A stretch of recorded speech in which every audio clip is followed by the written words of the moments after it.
जोनोम सान बे जोनोम सानजोंहाय आथिखालनि लाइमोनफोरखौ मा थुलुंगा होनो सार? हेल' बिनि सिगां आं गिबियावनो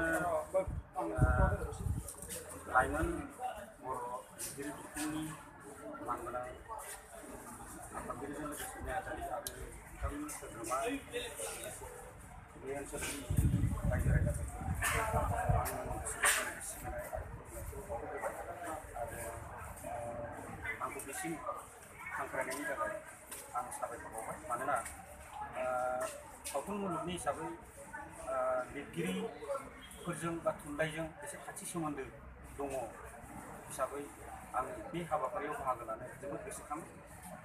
दा बे हिसाबै आं बयनोबो साबायखर होयो। दा नैथियाव दानि जाखांफुनाय लिरगिरिफोरखौ आङो बेखौनो साजेसन बा बोसोन होनो लुबैयोदि नोंथांमोना हानायमानि दा फरायफुनाय सम बे फरायनायखौ जाहाथे नागारा, फरायलांबाय था। लोगोसे हानायमानि जोंनि जेनाखि रिडिं कालचार फरायनायनि जेनाखि हारिमु, जों दानि जुगाव फेसबुकनि जुग, ससियेल मिडियानि जुगाव मबाइलाव जों एक्टिभ जानानै थायो।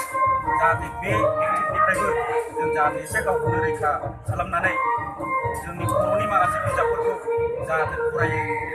गाव गावनि थाखोनि बिजाबनि अनगायैबो जाहाथे गुबुन गुबुन आफादफोरजों दिहुनजानाय माखासे लाइसिफोर थायो, गुबुन गुबुन राइटारफोरजों लिरगिरिफोरजों लिरजानाय माखासे बोसोन गोनां बिजाबफोर थायो। बैफोर बिजाबफोरखौ जाहाथे मोजाङै फरायो।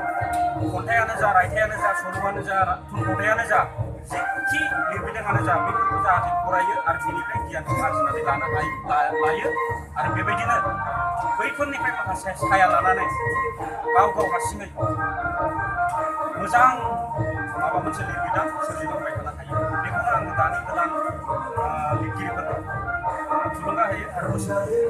बेनो नोंथाङा सावथुन गोबां सावथुन दिहुनबाय, आथिखालाव गोदान सावथुन दिहुननायनि थांखिफोर लाबावदों नामा?